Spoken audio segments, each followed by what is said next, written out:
Make sure y'all take away something from this panel. Gary and our panelists have some great stuff. You create content knowing that there's someone out there that can relate to your content, you know? Right. I want to thank everybody for coming out.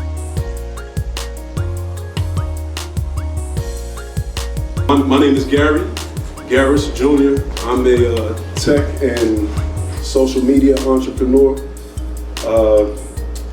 I'm not sure how many of you are familiar with me, but some of you might know me as Repost Liz. It's a platform that I have where I repost a lot of viral and popular content, and content is the reason that we're here today. So we're at a place where I'm sure a lot of you have heard the term content is king. You know, we're at a place now where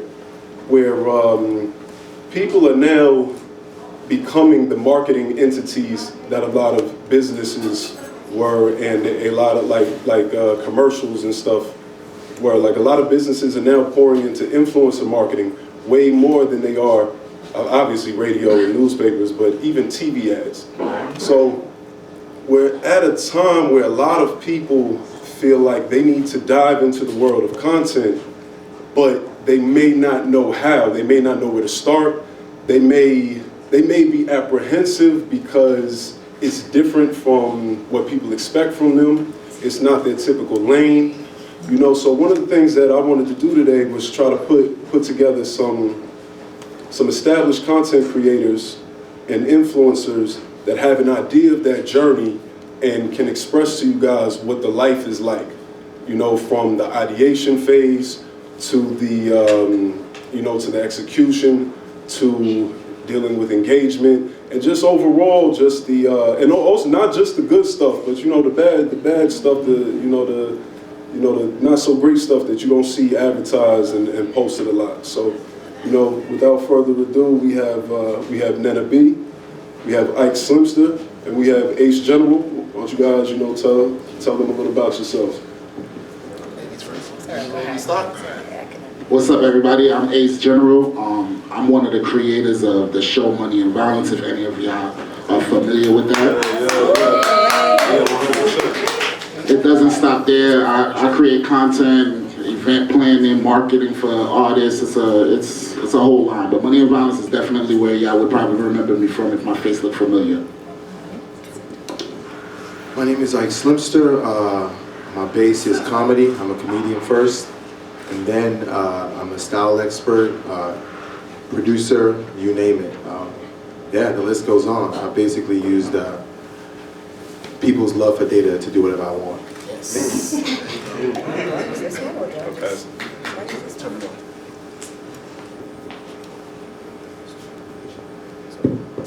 All right, y'all, so my name is Nana B. I'm a lifestyle and comedy content creator, and that's basically how I would describe myself. Also an actress as well, too, so.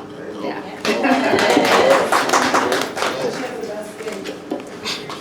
Yeah, so before we dive deep into the questions, we're gonna do a mixture of stuff. Some of the information up here is going to be educational.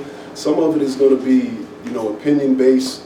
Just talking about how they feel about the journey in certain moments, just so you can get an idea of just what the overall life is like. This is not a educational class or anything like that, but we're gonna be bouncing around a little bit. But one of the things that I want to start off with is, what is it about content creation that kind of gets you all going?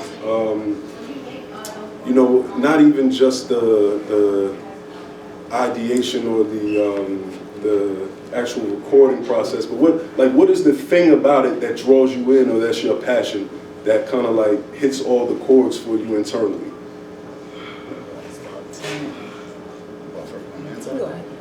Well, since I was a kid, my mom and dad, I'm Haitian background. They did they did Haitian award shows, and I used to have to be like the host that brings out the awards and some mega stars. So it's just like always been in me to entertain. Yeah. And I feel like content creation just goes down to your personality.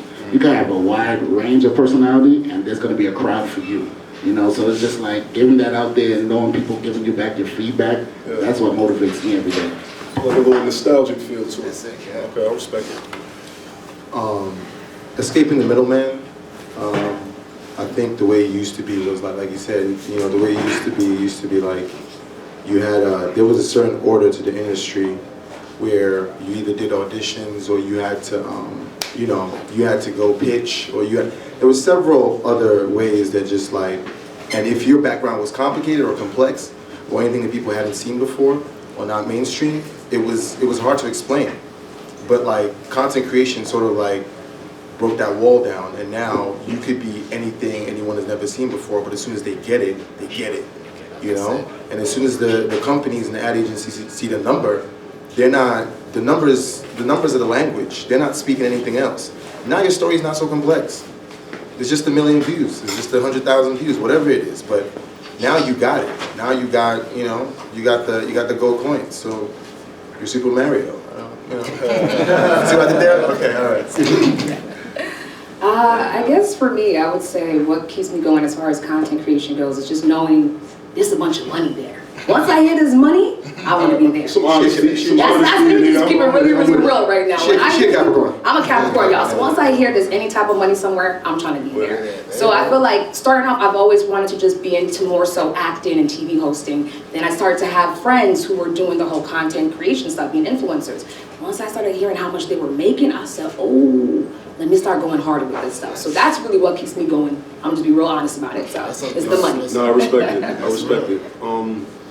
You know, in terms of the starting point for those that do not have the following, that are trying to think of strategic ways to build a brand, or not even building a brand, just getting their feet wet in the content space.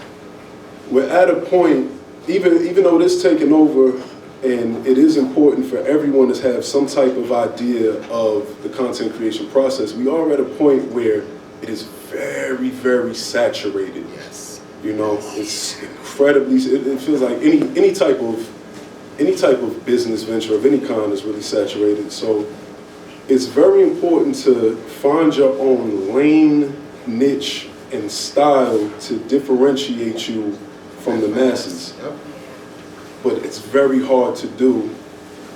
My question to you guys is, what do you recommend for someone that is just starting out to do that, to find their own lane, to find their own, you know, their own style that can, that will set them apart?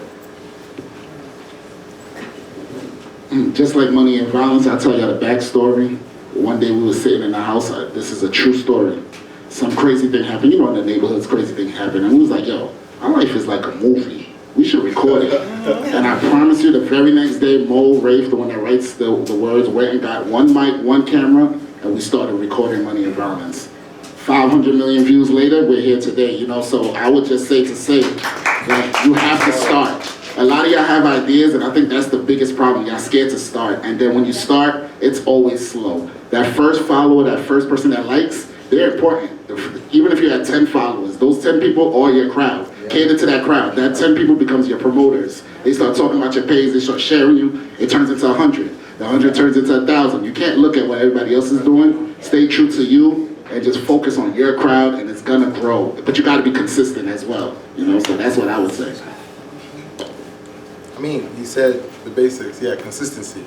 Now, the counter to that would be there are overnight instances, right? Yes, of course. And that might deter you because it's like, yo, I worked hard for 50,000, or you know, and somebody comes and starts today and gets 100,000, and you're kind of like, yo, this might not be it. Like, you know, like I don't, is it worth it? And they might even be monetized, or they might be, but it's, again, it's all about it's how you curate it, right? If this person is a niche, or if this person is sort of catering to only one specific market, that would be a lot easier to monetize than your entire like thing. My whole stance has always been like being able to market complexity, because I'm a very complex person. That's how I feel, you know. And I feel like that's the only thing that could hold anybody back, because it's like you feel like, hey, I'm writing a script about, I don't know, something that's just an elf growing up in Africa who happens to want to be in finance. That's a weird stance. That's a weird angle. So it's like now, I'm aware that audience is going to be weird. It's going to be a niche, a specific audience. But you don't expect an overnight audience. If somebody says they're going to write a story now about an elf who's growing up in Brooklyn, You know, that's a lot easier. You know, the Elf got ox, corner store problems. There's stuff to deal with, right? But, you know, and he's gonna get it faster. But when you do tap in, once you do get those numbers, people will be like, I have never seen anything like this. You see what I'm saying? So, at the end of the day, it's like you said, start, you know, just go for it. Personally, like I said, I started with comedy. Before I even started putting Style Expert to my name, my page got hacked and I lost everything as far as like every page there was. And then I was like, oh, this is it, you know, it's over. And like it's clipped, you know, you laugh because you got the call too. I told you, yeah, she's a close friend of mine too. And then I started posting on a new page and I was like, yo, I dress up every day. It won't hurt to take a picture of every outfit and put it up and see what happens. And within a year, I garnered over 20,000 followers and millions of views.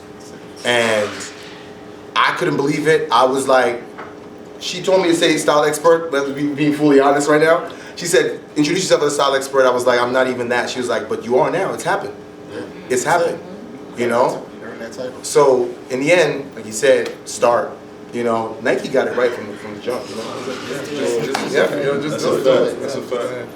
Yeah, so definitely just start, and definitely consistency. Consistency has to be the biggest thing for sure, because that's something I struggle with. But whenever I hear people say those cliche things, I always get bothered by them. I'm like, yo, shut up. Tell me exactly what I gotta do step by step to make this thing happen. You know what I'm saying? So I would say, as far as content creation goes, I think that depending on what your niche is, which you don't necessarily have to have a niche. You can be the niche. Like, my content is like all over the place. But what I like to do now, or what I would tell other people, is go to TikTok. There's so many content, there's so much content on TikTok right now. You can go to TikTok, try to find someone similar to what it is that you do, or type in whatever it is that you do in the search terms, right? And then you basically filter it out for, like, maybe you can filter it out by like the past week of content around whatever it is you're looking for, right? So if you do, I think most people here are into what, music? Yes. Okay, so if you do music and her rapper. Rapper, okay, all right. And acting? Dancer. Oh. You got a little diversity. Okay.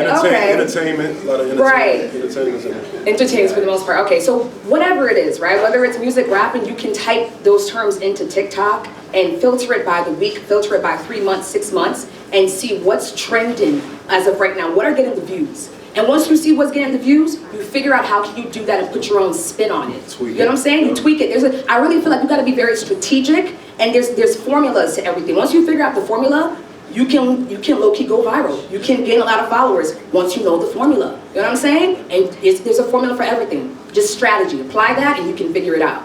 That's it. I think piggybacking off what you said, we're talking about how everybody here is in the industry, and so there's a lot of artists in it. And I think it's a great example of this dude. I don't know his name. I follow him, but I can't think of his name right now.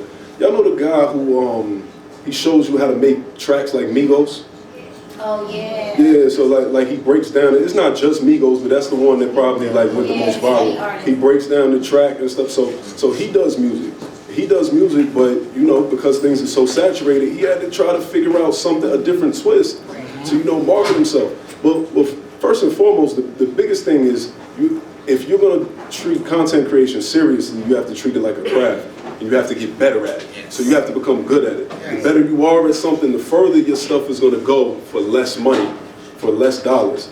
If you're not, if your stuff ain't tight and you're not if you're not that great, you're gonna need a little more money in the marketing department and stuff to take it further. But I think he's a really good example of somebody who, like she said, strategically put his own twist on something and just broke things down like that. I don't do music, and I thought that was super interesting. He got my follow just from that. So yeah, it's just about trying to you may not be able to find a completely original lane, but it's about tweaking it and putting an original twist on it, for lack of a better term. And it's like 80 different directions I can go in with this. All right, I'm gonna circle back. I'm gonna circle back to this in a couple minutes. One more thing I want to say is also, like, take a look. If you take a look at these three right here, they all do different things. They all do very, very different things, but they all make content. They're all influences in their own right. Like, just use that as inspiration and try to, like, you know, find a different lane and a different avenue and stuff. I meant to say that earlier, but the next thing I want to talk about is Nena. One of the things that I appreciate about your content is you really display your personality in your videos and stuff. Specifically, you involve your family. Yeah. You involve your family in a lot of your, you know, in a lot of your clips and stuff. I think I saw a video of your dad twerking one day. And I was like, nah, she out of pocket. She's out of pocket. But you know, how do your parents feel about, like, your content creation career? Like, are they super supportive? Or are they like, do they not know what's going on at all? Or they like, yo, give that up? Or So I feel like at first they were like, yo, what the hell is this? You know, as Nigerian parents, I feel like Africans, Caribbeans, their parents, that's the other thing I was gonna say. Like, yeah, they're never for it. They want you to be a doctor, a lawyer, engineer. If it's not one of those three, then it's like, what is this? What are you doing? You know? So at first they were just like, what is this? Like, can you get a real job? Like, what's going on here? But then once they see, like, you know, certain brands starting to reach out, starting to try to pay, they're like, oh, okay, there's money here. All right, continue, go ahead. You want me to do what? Okay, no problem, I'll do it, you know? So that's basically how it went about. Once Nigerians hear money, that's it. They're down for whatever. So that's really it for me. Workers and stuff, it's hard to grasp the concept of content creators and just creatives just overall. So Yeah, my family is probably still not with it. If I'll be honest. Yeah, they are definitely not with it yet. Because it's still pretty wild. It's still all over the place, and it's like they just can't make sense of, like, it's not, one person can't do all those things and succeed at it. That's just where they're at. That's their stance. And then, so my mom's stance is just go back to school and do IT.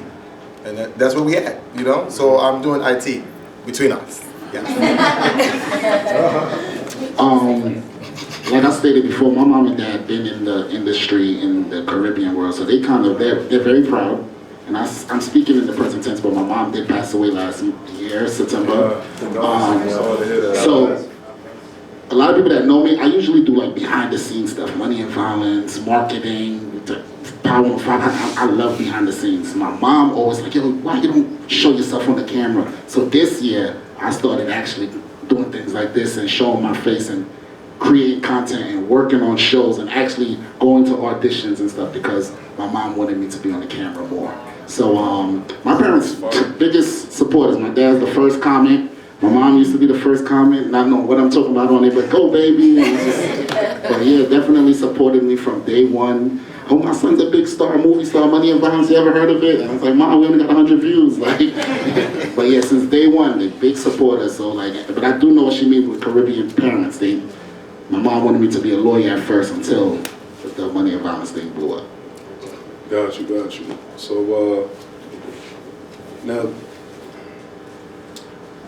tell me about your very first piece of content that you recorded, and were you confident in it, or did you feel like a damn fool? Like you had no idea what you were doing. Were you scared to put? I mean, I'm sure you were scared to put it out, but just tell me about the first piece of content. What was it, and then you know how it felt as you were putting it out, and what that experience was like.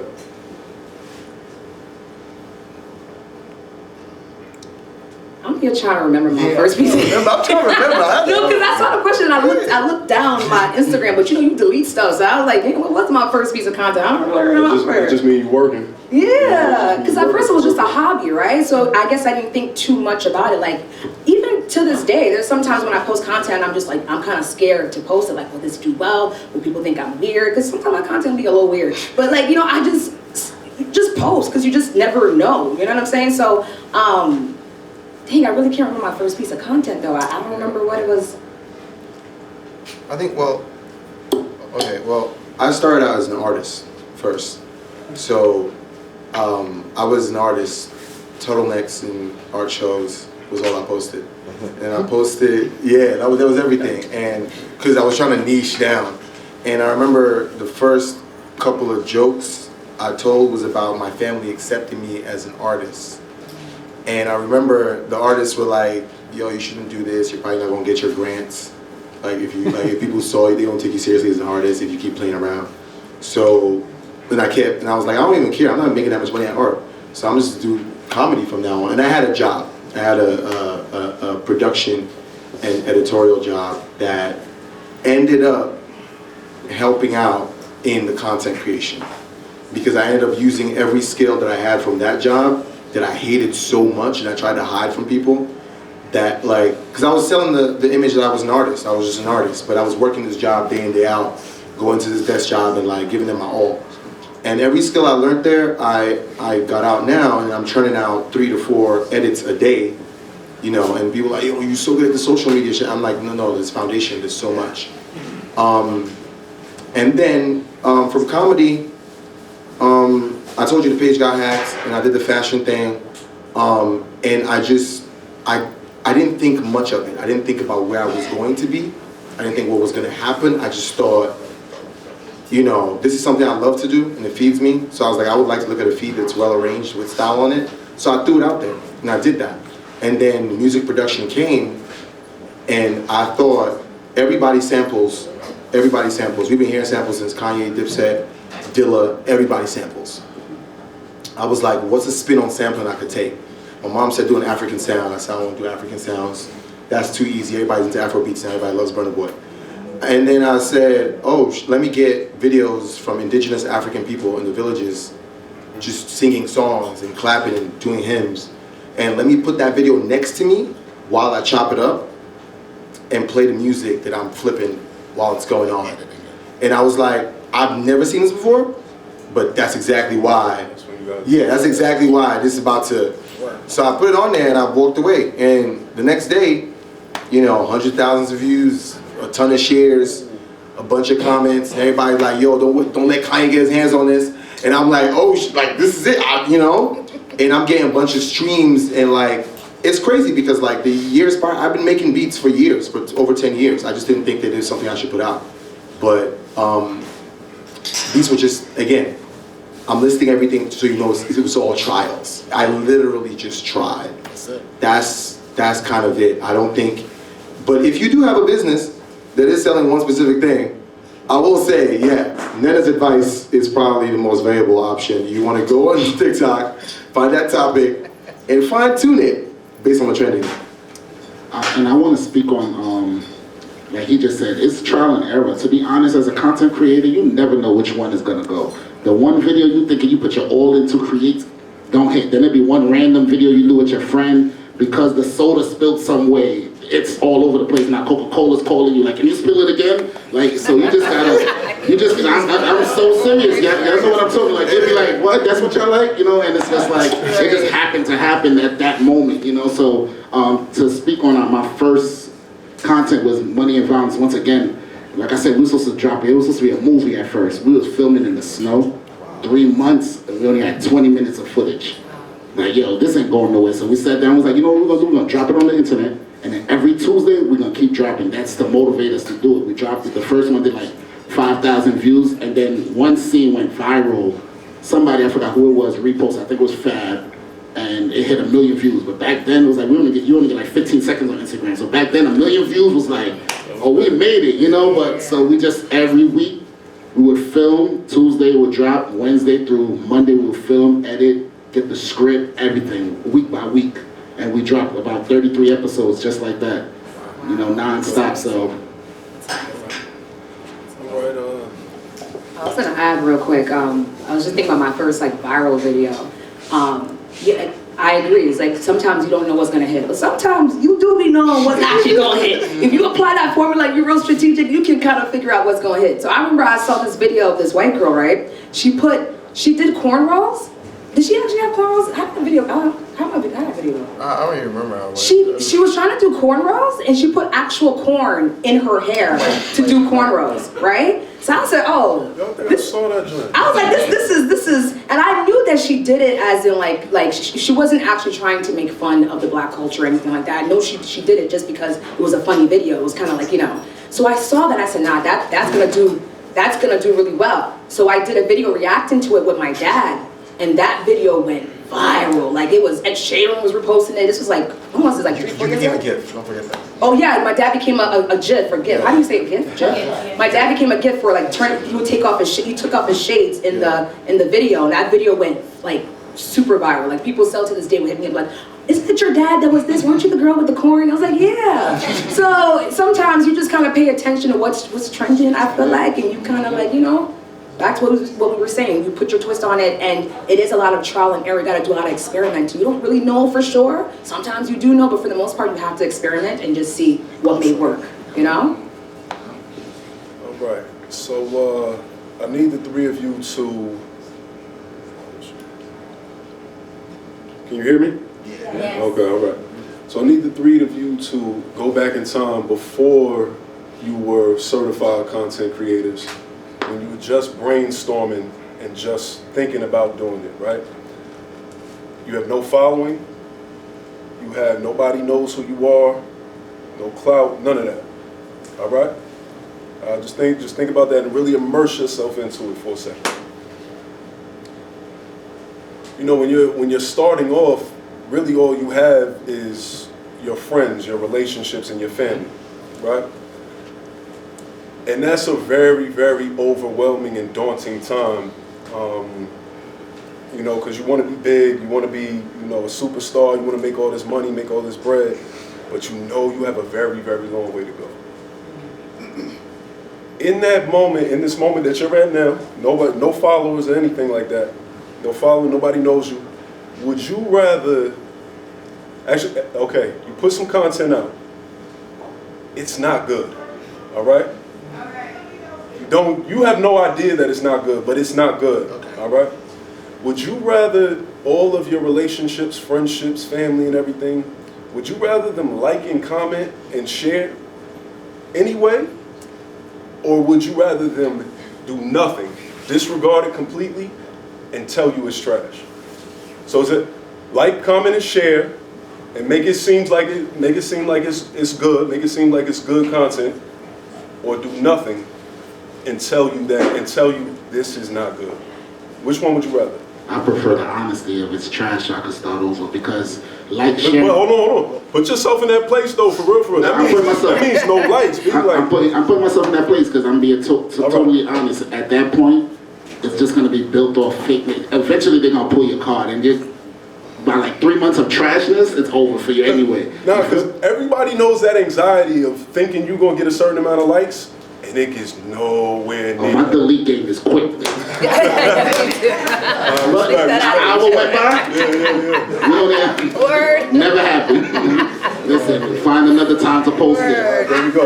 Listen, you know, it comes with the, even at, I just started something called News with Ace. Okay. So I realize a lot of people are nosy and a lot of people like information. People are in the shade room comments all the time, Hollywood Unlocked. So what I do is I take all the viral moments now and I put my face and I talk about the viral moments. So I just started this like 20 episodes. I'm already over 1 million views with just those people resharing, talking, you know, and it's just like, I just started it because I'm like, you know what, let me put my face in front of it. But it's basically the same thing you'll see on Instagram yesterday. I post it every morning, the following day, you know? So it's just like trial and error. But if I wasn't getting likes on it, that would have been another thing nobody would have known about. Yeah. Put yourself in that space, my boy. Honestly, I like the, no comment, nothing. Because I'm hard on myself. I need to know that I'm trash. That's my whole thing. I need to know. I think too many people are scared of being trash nowadays, and that's the problem. You need to know that you're trash. Once you, no, it's like, it sounds crazy, right? But once you know that you're trash, you sit with it, and now it's like, wow.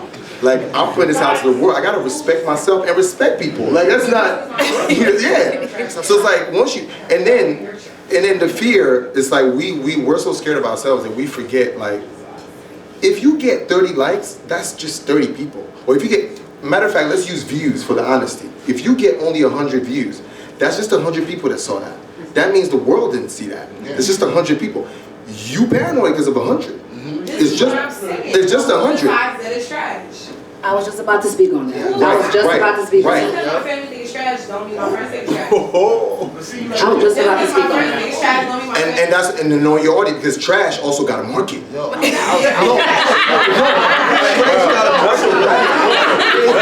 trash got a market. I'm saying if trash, look at Zeus, almost $1 billion. When it started, I sat in my room and I said things just like you. I said, wow, this is ratchet. I said, this is ratchet. This is an insult to black people. This should be put out there. Listen, you said what's a Zeus Network. Oh, Zeus. Oh. I had comments. I said so many things. But now I wouldn't mind the employment. The point, you know what I'm saying? Because it's like you saying something is trash until like what's the name of the girl? The bad Barbie, the one that was on Dr. Phil. Bad, yeah. Like I don't mind being her friend now. I'll support because she's made. Yes, it's soulless. We're not all about money, but I'm saying trash got a market. Okay. And the girl that said, I have periods. Oh my gosh, right.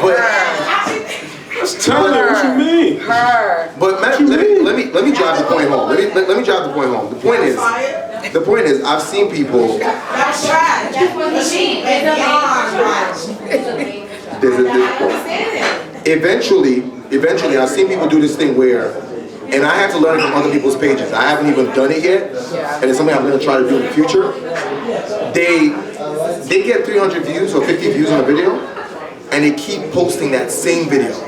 Or that same, I know y'all have seen the sounds, the trending sounds. They keep posting the same sound or the same video, and in one video, they got 4 million views, and they're like, thank y'all for using my sound for your reels. Right. My Spotify is up 2 million. And it's like, wow, he wasn't afraid to embarrass himself. And you, with your pride, and your inability to face your trash, you run it. And now you got nothing, you got 100 and you below, you still there. 4 million and embarrassed about reposting the same video for the next 4 days, I think it's worth it. I think it's so worth it. Because that's a lifetime worth achievement. Like it's, Yeah. I think that was a good question she asked. Like, who determines what is trash? You know what I'm saying? I think that's, you're saying, but what, is it still trash if it's viral? I mean, I get what people are saying. So I think that okay, because it's good to have a lot of belief in yourself and what you put out there. Sometimes what you do put out is really actually trash and nobody cares to see it. But I know sometimes you put out content that you actually really believe in. You're like, no, this should hit, and it doesn't hit. Figure out a way if you can make some tweaks to that content to get it to hit, okay? Because that's what I try to do. I remember there was a video. So I just turned 30 recently, right? And I did a video of my birthday dress. It's a really nice dress. On Instagram, it got 200K plus views. I put the same video on TikTok, and I think I only got 20K. I said, wait, hold up. This is this is a gorgeous dress right here, okay? There's a lot showing. All right, I'm gonna need this to hit more than 20K views on TikTok. I need to figure something out. So I kind of, back to all that strategic formula stuff I was telling y'all, I went and figured out what is trending right now as far as dresses go. What's trending with the dresses?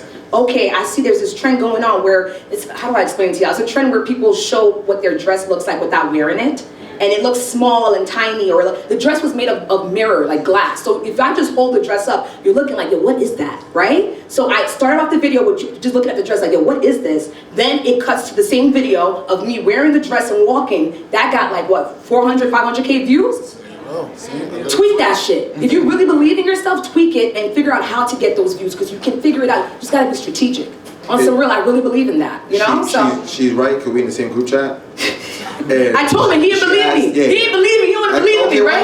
Relax. I did think, because I had pride, I said, you tried. Let it go. The dress was alright. And I said, let it go. I really meant it. I said, let it go. And she came back that same night and said, I got 500. And I was like, wow, you got it. Yeah. You're right. Consistency. Yeah. You're right. Sometimes just really believe in your shit and tweak it and make it get those views. It don't happen all the time, but sometimes. I like what she said with the who determines is trash. So another thing I do is I do marketing for artists, right? So every time an artist comes to me and be like, listen to this, tell me what you think. I'm be like, yo, I'm gonna tell you my honest opinion, but my disclaimer is, even if I don't like it, And you believe in it? Because I didn't like Old Town Road, and that's the #1 song. You know, when that played, I'm like, yo, turn this off, and he's like #1 now. So I would have messed up his bag if it was up to me, you know. So my ears is not everybody else's ears. There's billions of people in this world. I don't listen to K-pop. Like this, there's a market for. So if you're ready to push it, you know, and it's, you know, of course, made in the studio, recorded well, you know, of course, sound-wise, but I might not like it, I'll tell you, but I'll push it for you, you know, if that's what we're doing, but I just wanted to step on that. Yeah, definitely, you know, go for your work. For Ike, you have, you're a man of many hats, you know, from what I've seen, a jack of all trades. I definitely think you're an incredibly talented dude, bro. You have your personality Instagram, you have your fashion IG, you have one for your artwork, and you have an additional one for your music, I believe, right? Tell us about managing 4 different accounts, and I'd imagine it's probably even more when you incorporate all the other, social media applications. Tell us about managing all those. How overwhelming is it? And if somebody's starting out and they're multifaceted as well, what do you recommend? That they start off from 0 in 2 different accounts, or just one account, and just put it all in one place, or what? I'll say one account, because I started out one account. It was one account to start. Everything else came, as I grew and as I found new interests.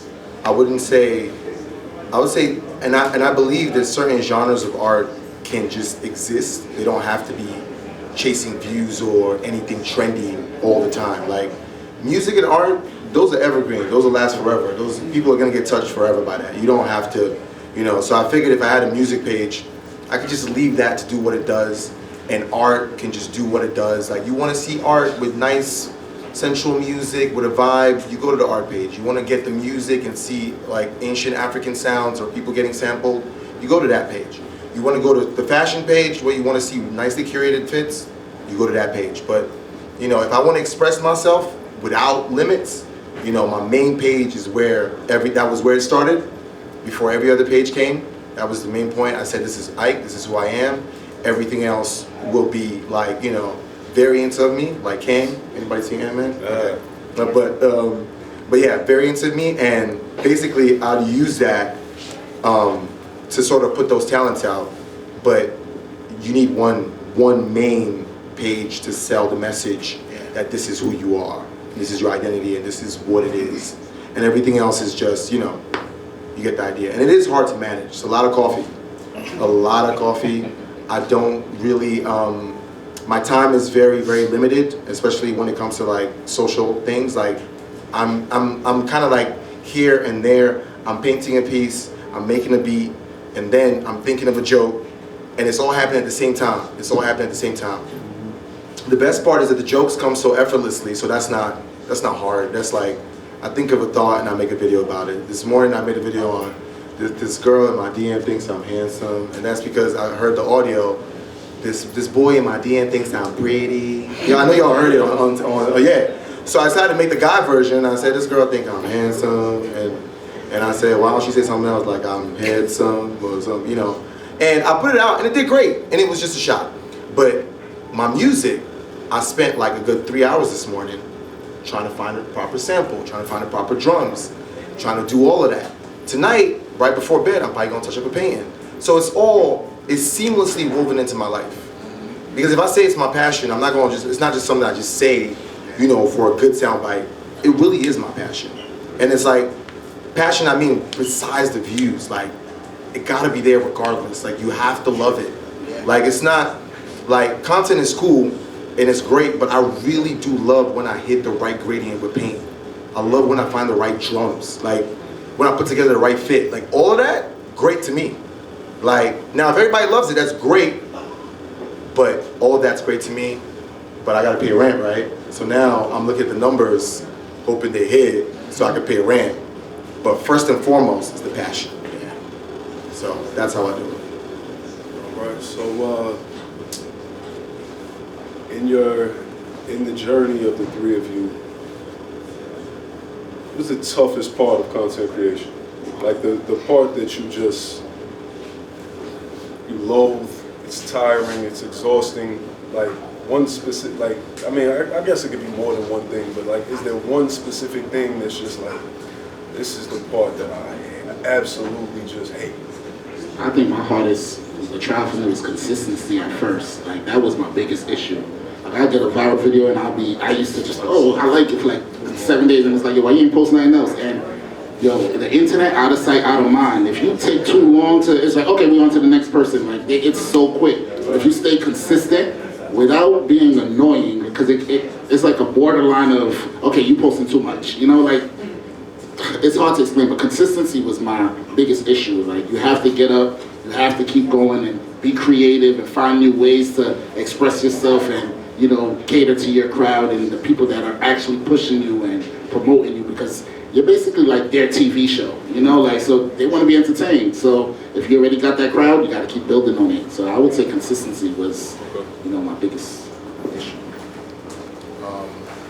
My biggest issue was the professional part, because like once you get to a certain following and you start dealing with brands and stuff like that, once it gets corporate, all of that stuff I just said about passion kind of becomes second, because these people, it's marketing, I get it, you know, their product is first. So you try to put your soul into this and your heart into this, and they're like, this is what it should be. Yes, exactly. And that was the frustrating part, because then it was like, you know, and then when you deal with people who are even in that industry, they'll tell you, hey, like, you want to lean off these type of jokes a little bit. Mm-hmm. You want to not make these type of remarks when you know, make your videos, because brands don't like that.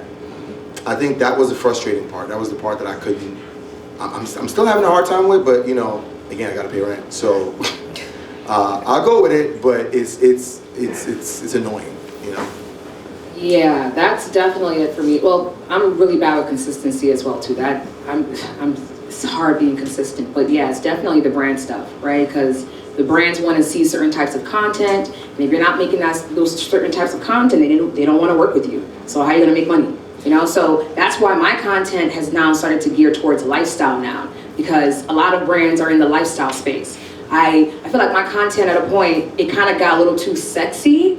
And I mean, I was growing on the sexy, but you know, the brands wasn't coming no more. So I said, hold up, I gotta dial it back. So I changed to go towards more lifestyle and whatever's going on in my life, my dating life, me doing my makeup, getting dressed, things of that sort. And once I started doing that, like I did a video about like me going on a date in Houston or something like that. And a brand saw that and was like, oh my God, we love that. You know, and they're like, okay, we pay you $7K, cool. You know what I'm saying? So like, you kind of have to cater your content depend on what you're trying to do. If you're trying to work with brands and make the real brand money, you kind of have to cater your content towards the brands. And like I used to always wonder, like, because especially when it comes to comedy, brands don't feel like comedy creators align with their brand, you know?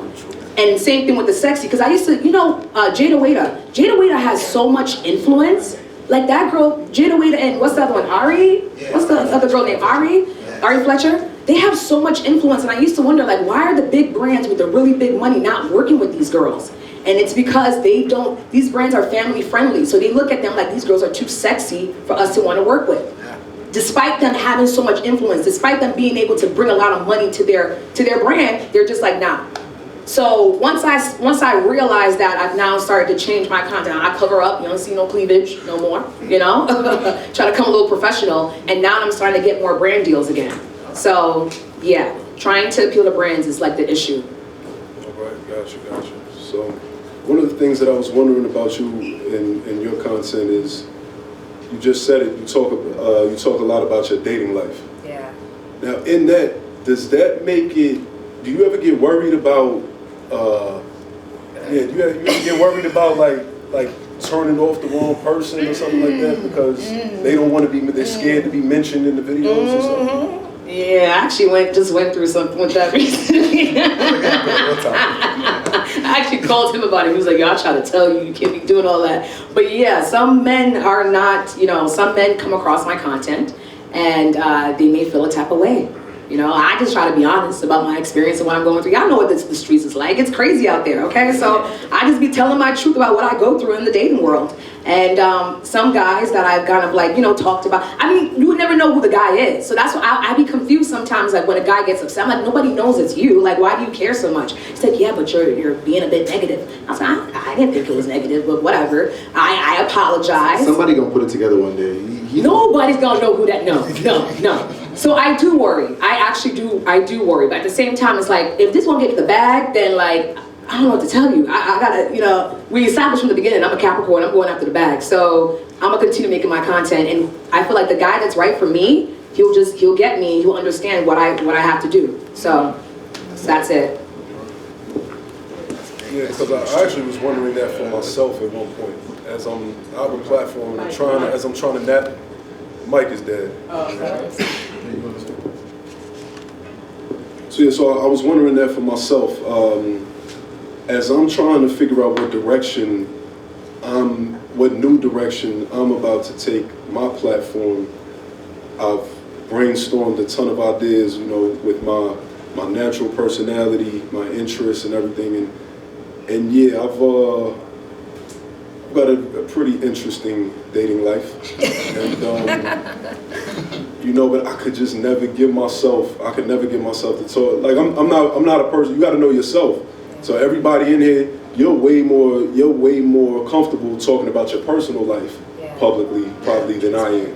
You know, I got fire stories, but I'm not necessarily comfortable putting it out there. And I tried. There was a couple times I tried to force myself to do it, and I had to. You know, one of the things we talked about up here was just do it. You know, just do it. Don't think. Sometimes you do need to know what's you and what's not you. Yeah, definitely. So it takes a lot of. You know, for lack of a better term, being one with yourself and being comfortable with you and all that. So yeah, self-awareness for sure.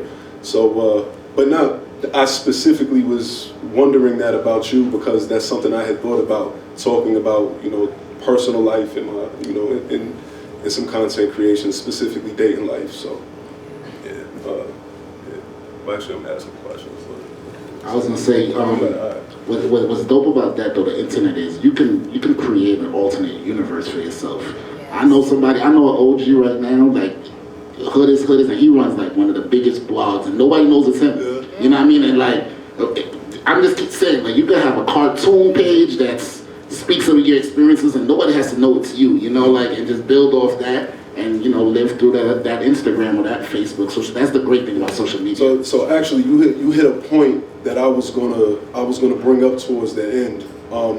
For those of you that are experiencing, you know, the anxiety and just downright fear of diving into you know creating something, whether it's being on video.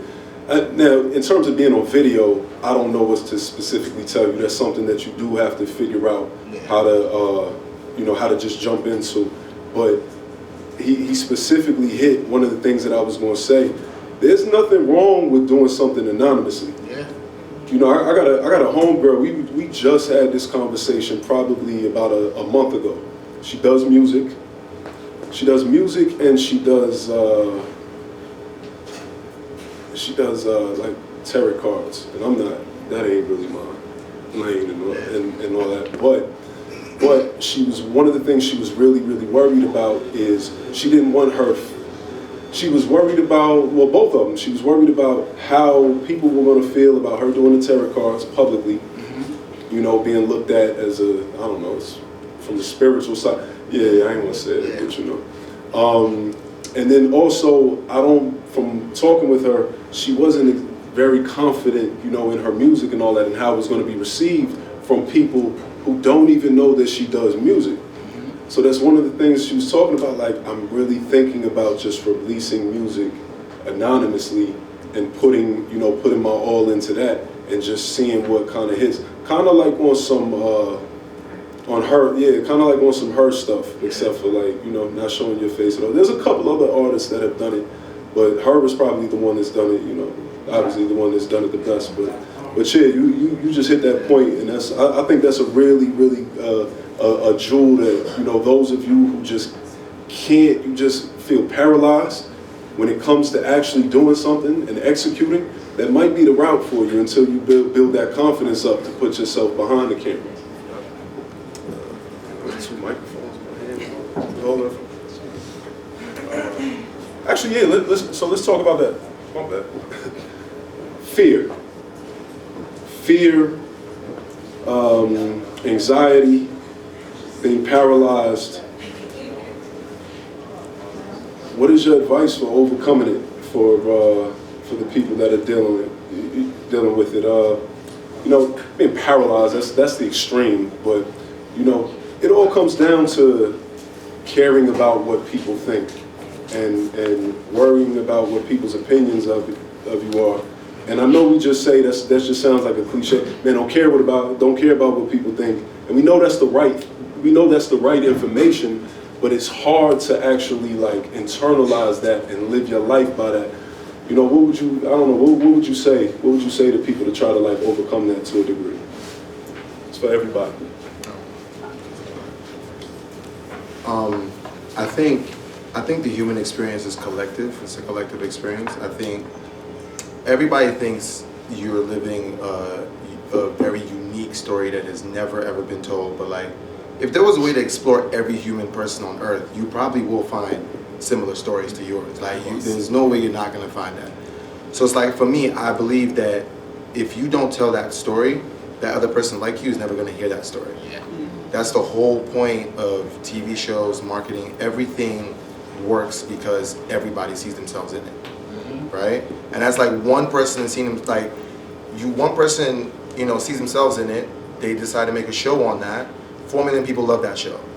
It's just one person's perspective. So I feel in general, what makes me confident in my story, in this whole process is knowing that when my story occurs, when I tell it, when I go out there, when I do what I do, another person who's like me is gonna see that, and I might not meet them immediately, might not meet them maybe 5 years down the line or 10 years, but eventually the story will come out and they'll be like, yo, I was doing exactly what you were doing at this certain age, and that's crazy because you helped me get through this, or you helped me, and that pushes me forward because there's people that I watch that help me feel good about that. There's comedians, there's actors that I follow their journey, the dude on Snowfall. Yeah, he started off making skits in his room. A lot of people don't know this. And I followed him when he was making skits in his room, because I'm Nigerian, and he was making Nigerian jokes about his parents and stuff like that. So I connected with that. And I was like, yo, this is really cool. But he wasn't really making headway with the Nigerian content skit making. It was doing something, but it wasn't doing that many numbers. And then out of nowhere, he said he posts a reel of him acting. He was working on acting, he was doing auditions and stuff. And then he deletes all his posts. And the next thing he posts is the palm trees in Cali, right? Now, I'm just a fan, right? I'm putting 2 and 2 together. I'm like, where the fuck you going, damn son? You're not gonna leave us behind in the hood. What the hell, where you going? And then out of nowhere, put 2 and 2 together, eventually I see the Snowfall. And I couldn't believe it. I was like, yo, he did it. He did it from the room. And I was inspired by that because he just did it being himself, nothing else. He just, from that small room, his room was so small. Y'all don't understand. It was small. It's not, and I'm in New York, so small. Right. In New York, it's small, So I was like, yo, that inspired me. And I feel the same way people hit me up and say stuff like, yo, I don't know how you do that. And I'm like, that's crazy because it's from a room too. It's from a room. It's all from a room. It's I got, there's nothing else that I could possibly tell you but just, to understand that there's a mirror dimension, and that mirror dimension, my nerd be showing up. Oh, you on the multiverse? Yeah, real. I'm definitely, that's my second one, right? Yeah. I see what's happening. And it's there's somebody that's, there's somebody out there, and that's how I feel about these, doing any of this. It's once I do it, I'm even if 5 or 10 people are the only ones, like you said, who get it, they get it. They get it. And that's what makes my story matter. That's it. You create content knowing that there's someone out there that can relate to your content, So even going back to this whole dating content, that was really an issue for me. It just happened where the guy that I did a video on, he got upset with me, and it kind of had me feeling I was talking to him. He's like my guy bestie, and I was like, yo, does this mean I gotta stop making dating content now? Like, do I have to figure out another way to do my content in order to get brands interested in me? And I think like maybe the next day I went to an event and literally like 3 women came up to me and said, yo, I am obsessed with you. I love your content, I love you, your transparency, your honesty. You be real about what we go through and the dating, you know, struggles and things of that sort. I love you. Like, keep doing your thing, keep shining. I just want to give you your flowers. And I'm like, wow. The girls that get it, get it. You know what I'm saying? Like, I gotta do me for me, you know? So, funny enough, I actually went back to the guy and I was like, yo, maybe we should stop talking because like, I gotta continue doing what I have to do for me. And thankfully he was like, you know, I actually do want to still continue talking to you, but like, let's just don't do any more content about me. I'm like, all right, cool, that works. So, yeah, you just kind of have to do things knowing that there's someone out there that can relate to you. You're gonna be speaking to someone, you know? That's right. Actually, piggybacking off what you just said, I think that is, I've had that experience where people have come up to me from things that I've posted, and now I don't make original content. I have an account where I recycle and aggregate, you know, viral content from around social media, but it's all connected to my personality, things that I'm into, you know, thoughts and ideologies that I have and stuff. And I'm gonna tell you, we talked about the worst parts of creating content and stuff. There really is no greater feeling than somebody hitting you up and reaching out to you, whether it's in person, coming up to you in person or via DM, saying, like, I was having a really, really tough day. And then I came across your post or your page and started scrolling, and you completely turned my week around. That's probably one of the most fulfilling experiences that I've ever had. Like, so the thing that I would say to any of you that are fearful and are hesitant to display your personality out there or do content, especially if it's, you know, something that feels good, it can be inspirational or motivational to people. If you don't do it, you're gonna be missing out on that. And dog, I promise you, that is one of the greatest feelings in the world, yo. But you know, you said that, and it just connected with the feeling that I had. But so now, Ace, when you started doing the videos, you said you started doing the videos covering the news and everything like that. What'd you learn about yourself? What'd you learn about yourself that maybe you didn't know years ago prior? That maybe you didn't learn shooting Money and Violence, like. The fear of being in front of the camera. We all keep talking about fear. We're all self-conscious, you know. I realized, like, yo, you could do this. People are enjoying it, you know what I mean? And like you said, it's not, people always like, oh, who cares what people think? As a creator, people gotta like you, you know, for it to grow, you know? So it's just like, at first, before I dropped it, I'm like, I looked at that video so many times, like, yo, I put on this robe, and it's just like, yo, I don't want people laughing at, you know what I mean? So, but it did well, and I realized, like, oh, yo, you just gotta go for it. You know, I wanted to touch base when she was like, find your own lane, and it clicked to me, like, we all know Justin LaBoy. Like, all he does is repost viral quotes that everybody else posts, and it's just like, he's raking in off of that. You know what I mean? So, like, you really could find a lane in anything on the internet that's your lane and make it yours and be successful, but you have to start. You know what I mean? So it just clicked when she was saying that. So, yeah. But, yeah, that's what I found out about myself. Like, I'm good in front of the camera. I'm okay. Okay. You know, actually, I think on that note, that's probably a good place to kind of wind down and end. Every single one of us up here has talked about it. You know, kind of got to do. You kind of got to do. You kind of got to do it scared. You know, you gotta execute scared, and you know, it's a frightening jump, but you do have to. You know, if you don't make it. There's this saying that, what is it? It's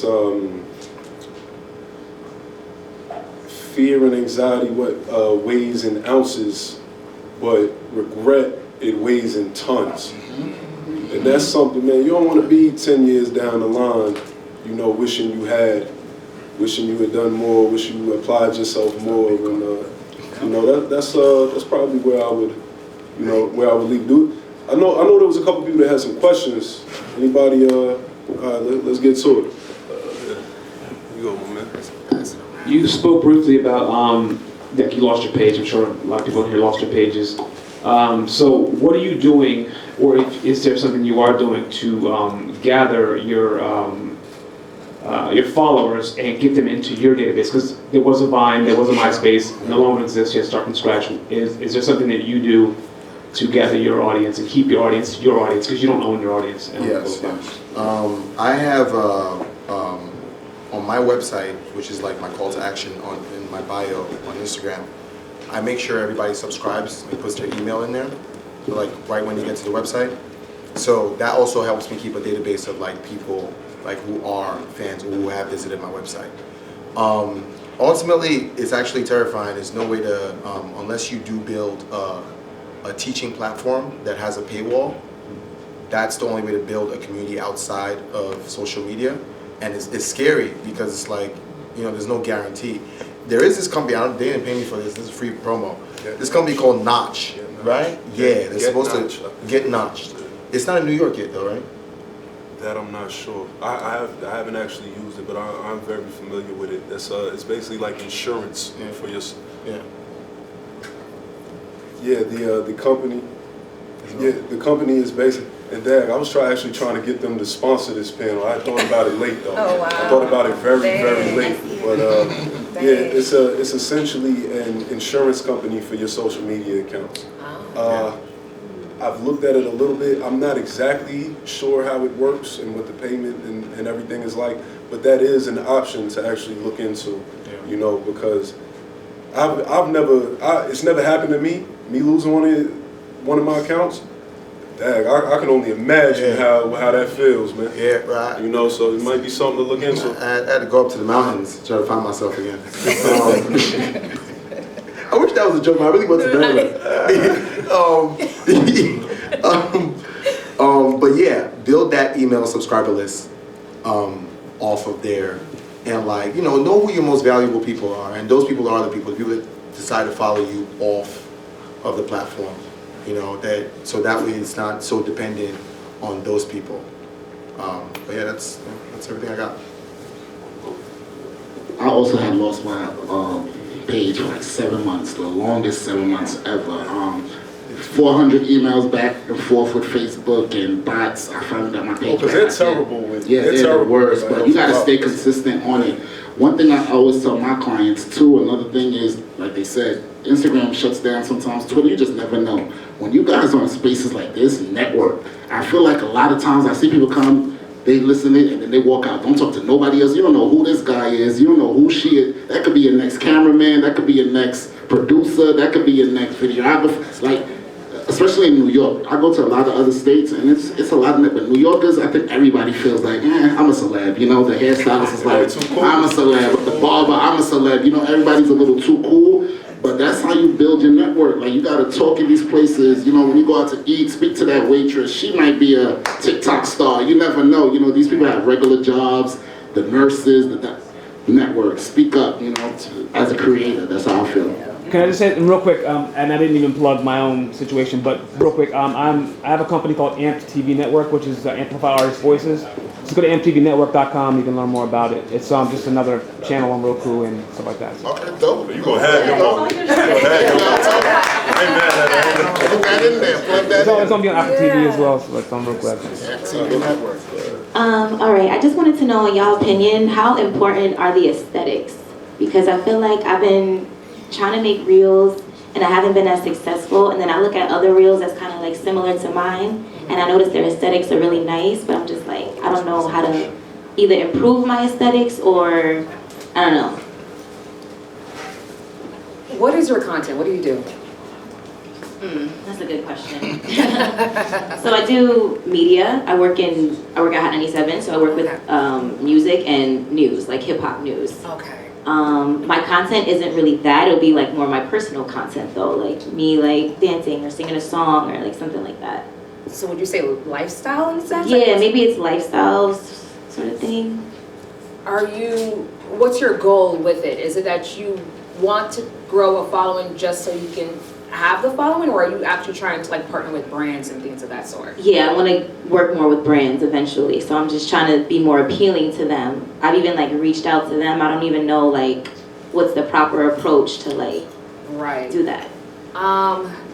So I'm asking because like that's something that I kind of struggled with as well as far as the aesthetics go. I'm like, does aesthetics really matter? Like Right. what, you know, because if I'm getting the views and I'm getting the followers, then who cares what the aesthetics look like? But sometimes I think it depends, like some brands do care for the aesthetics. Like I've seen, like myself now, even when I do my lifestyle content, some of my lifestyle content, I do try to make it more aesthetically pleasing in order for these brands to feel like it's more, you know, production value, like you actually put a lot of work into your content. But I don't think, if we're talking about growing a following, I don't really feel like aesthetics matter. If anything, you seem more relatable to the next person if you don't have the great, you know what I'm saying, like the $5,000 apartment and this, now, and the third, your stuff looking like, you know what I'm saying, like, because how many people really have that? Granted, some people look at people, so I've seen videos where people talk about there's two types of creators, right? Is the creators that are relatable, and then there are the creators that is aesthetic. They're trying to get to where they're at because they make a bunch of money and they live in nice places, nice cars and stuff of that sort. But I really feel like the relatable creators, they can speak to so much more people because there's so many more people that are like you. You know what I'm saying? Yeah. So I personally feel like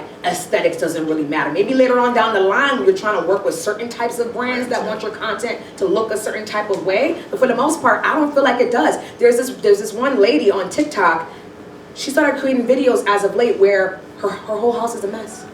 Like clothes everywhere, Oh, she places got a dirty, everything. Her following has like quadrupled. She's growing like crazy because it's like, oh wow, she's showing. I don't know if it's depression or what. Like she's basically speaking to people out there who can relate that their place be a mess. When I get dressed, my place is a mess. My whole room looks crazy. But before I shoot a video, I'm gonna clean everything up. But her not doing that is now brought a whole bunch of people her way now because she's just being herself. She's just being real about her life. Forget the aesthetics, you know what I'm saying? So it all depends on what goal you're going for. At the end of the day, there's someone out there that can relate to you with the aesthetics or not. Okay. You know what I'm saying? So, yeah. Thank you. Also, if you're talking about products, right, or brands and stuff, you want to talk about things relating to that brand. So like, even if it's like a remark or a comment, whatever it is, but yeah, like things that people don't see coming, like that's your bread and butter. That's your cookie. That's your gold, right? That's your gold nugget. Okay. The twist, and there's a 3-second rule now, right? 3 seconds is what it takes to grab people's attention online. Unfortunately, like 3 seconds is shit. I know, but 3 seconds is what it takes. So that first 3 seconds, you gotta, whoa, hey guys, it's a trash ass ketchup. Like what y'all know about this, and then get right to it. But you need that first 3-second hook. That's crazy. You know. I was just about to touch on the branding thing. I do this thing called rolling the dice. It doesn't work all the time, right? So it just worked for me. I was like, you know what? I want to be in like a big festival or something. I'm gonna pick one and just put it in the news article and see if anybody bites without them paying me or nothing. So I picked Rolling Loud. Somebody from Rolling Loud contacted me and gave me media passes for the Thailand one. You know, and it doesn't always work like that. Wait, what did you do What did you Now I have the whole press application, so yeah, we all lit. Yeah, they're all sending it. Of course I got y'all. I think it was episode 17. It was something that happened. They announced somebody, Soulja Boy was beefing with Wizkid. It was one of my posts, and I was like, I basically just said, man, I can't wait till I'm doing media with Rolling Loud, you know. And then with a DJ Venom, he followed me already. He's like, yo, bro, you want to do DJ? Yeah, I got you. And then sent me the person, they sent me the, but I just threw it out there because in my head, I'm like, that's how you get bigger, you know. They didn't pay me. They could have just looked at it and like, oh, that's free promo, you know. And that happens a lot. But sometimes with a brand, you might want to every day shop at H&M, show yourself buying stuff at H&M, and you never know, H&M might be like, you know what, she know how to put this H&M clothing together, you know, and you stick to that. Or Forever 21 might be like, yo, they paying you enough, you know. Roll the dice, that's what I call it. Just like he just sprung up the notch, you throw that little up, we all throw that little clip, they might sponsor the next one, you know. How many times would you like do like a free promo though? Like, do you have like a limit, or is it just like determination type? I mean, in my like for big brands, you gotta catch one that bites, you know. So you might not get a real brand sometimes after like 70 episodes, you know. And the Rolling Loud's not really paying me, you know. But the experience of getting media passes and be able to, you know, I'm gonna make that pay me. You feel me? So It's a starting point. put me in a room, you know, we're gonna make the money. So it's just trying to get there, and then knowing the people that go from Thailand. They might invite me to Portugal, might do the Miami one, might do the Cap, you know. So it's just, but you gotta throw the bait, roll the dice. That's it. That's how I do it. Yeah, Sometimes. I agree with that 100%. I used to be the person that kind of be like, yo, I'm not giving no brand, no free promo. I'm not doing all that. What? But now that I've started doing that, now when I start incorporating brands into my content, like the dating life content, I show myself using a body wash. I show myself doing my makeup, the clothes. I tag everything. And now these brands are starting to come. Now they're ready to pay. Because a lot of brands, it turns out they want to see that you are already an authentic user of their products. They, you know, they want to work with the people that like their stuff. Tell about UGC. Oh, I don't do UGC though. I mean, the people that do it. I mean, is anybody in here into UGC content? No.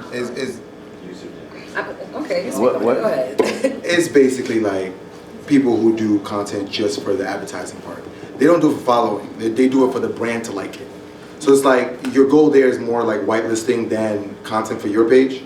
It's more for the company itself specifically. Is it true that Lupe is like tapping into like parts of it? It's like buying shit and posting it. Like, I just act like you just like tagging it. It's like, Yeah. you get attention, but realistically, like when I saw it, like you spend tens of thousands of dollars to get anybody attention. Oh, yes, you got to be smart about it. You got to be particular. Like if you're going to spend on a product, and that product is going to be the thing that you want, this company is going to be one you want to do a spin on, you got to do something like, I saw this dude do a brand deal with GoPuff. I don't even think it was a brand deal. I think he just finessed it. But he basically went around asking people with a mic. He just took his personal mic, went around asking people about GoPuff and stuff. Just questions while talking about GoPuff.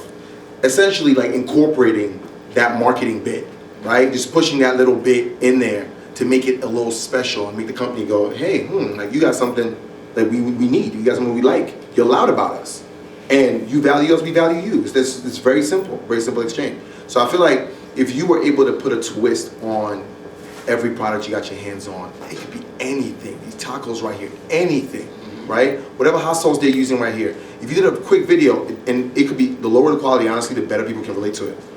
A quick moving video where you're like, oh my God, this hot sauce is crazy. Oh my, did you try the hot sauce? You filmed the person next to you. Did you try the hot sauce? They're like, yeah. You try the hot sauce? Like, yeah.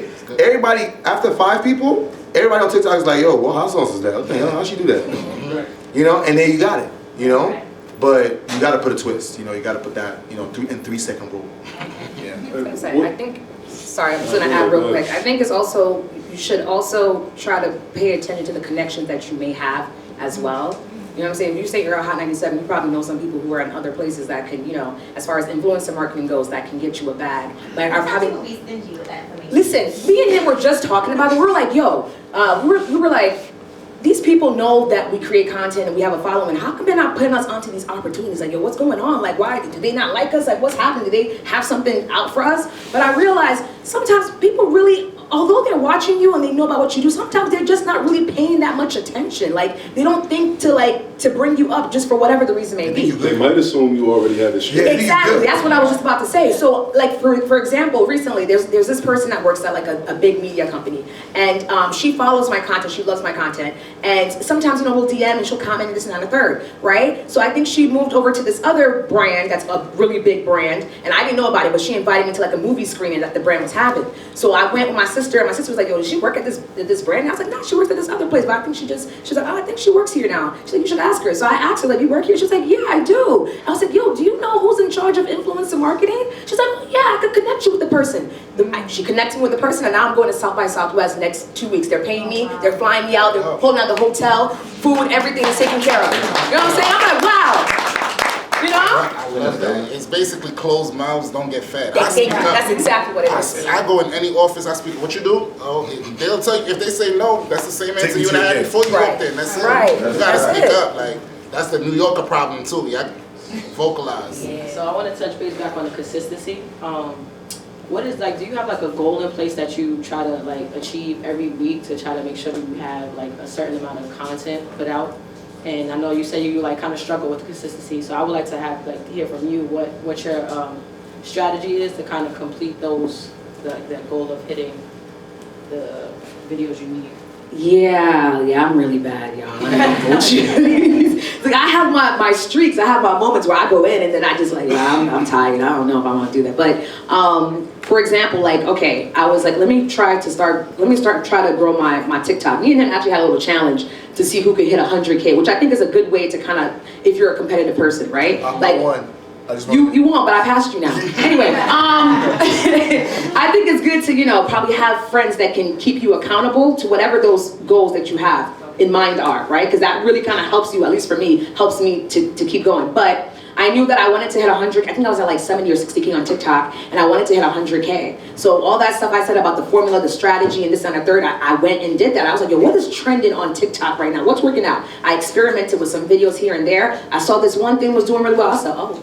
I did it again. I said, oh, did it great again? Oh, okay, cool. There's something here. There's something. All right, let me take it a little further. And I kept going with that. I think I did like 5 videos a week for TikTok, right? Within a matter of 3 weeks, I grew like 60, 70K followers. And you did that consistently for how long? For about 3 to 4 weeks. Oh. And now I fell off. I ain't gonna hold you. I fell off. And now I gotta figure out what's trending again on TikTok. I don't know. But if I kept going, I could have probably been I'm at like, what am I now? Like 165K. I could have been at like probably 300K by now if I was really, maybe 500, because TikTok, you can grow really, really fast on there, So like 5 videos a week would be, ideal, I would say. I got a question for y'all too, because I suck at TikTok. Do you guys wait for y'all videos to get to a certain amount of views before y'all drop another one? Like, how does that work? Or do y'all just drop, and stay connected? Nah, TikTok is the ghetto. Like, it is not. It's a very hood policy. It's not. There is no curation. There's no order. You just throw shit out. Like, it's just, you get on TikTok, you throw your video on there. Another 2 hours, you throw another one on. Whatever, you just wait it out. TikTok's algorithm it's going to do its thing. You have, it's weird because I had 7 views for like a whole day, and then I woke up the next day I had like 7,000 views. Yeah. Like, what? Yeah. You go to bed and there's nothing going on. The next day at supermarket, somebody's like, "Yo, you that girl from TikTok?" And you're like, "What? The video did well?" Yeah. So it's like you don't know. TikTok is not. It's not the place for curation. You just tell your story and leave. Yeah. Instagram is the place. I feel like when it comes to TikTok, I only post once a day. I mean, if I can do that much. I haven't posted in a little bit while, but once a day I think is a good way. And a few people who are on TikTok believe that you post and you just immediately get out of the app. Because for some reason, I feel like when I'm in the app, the video don't do that well. I don't know what's going on, but it don't be doing so well. But when I leave and I come back the next day, I see 100K views. I say, oh snap, okay, all right, we on to something. So I believe post it and just get out of there as soon as you can. Come back the next day. Sometimes I'd be disappointed though, but you don't work all the time. But yeah. You gotta try whatever you can. Yeah.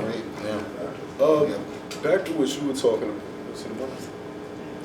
Now back to what you were speaking on with the aesthetic.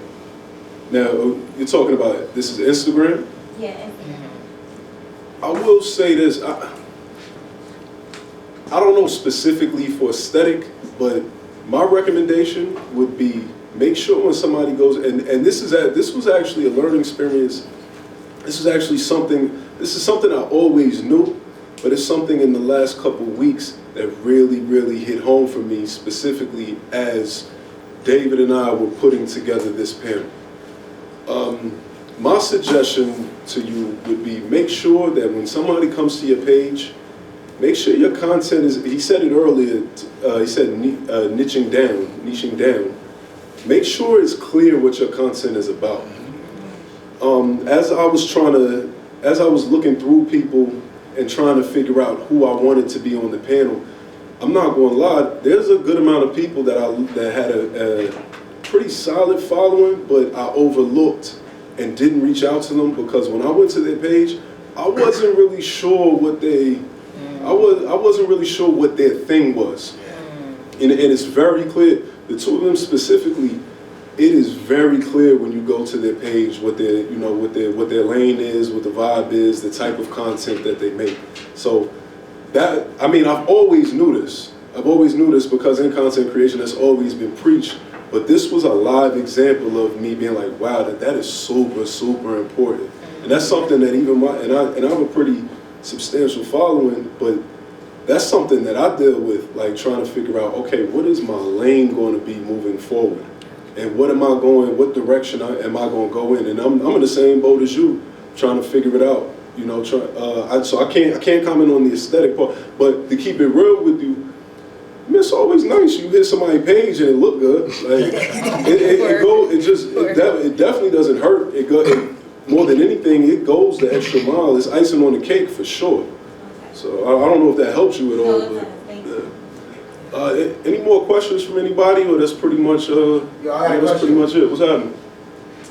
Yo, what's up, y'all? Gia, Too Cardiac in the building, man. Oh, you don't need the microphone, huh? Nah, I don't need the microphone. I just want to act like, if I don't want to do all of that shit, I just want to pay somebody to do that shit for me. What's the word? Like, what do you do?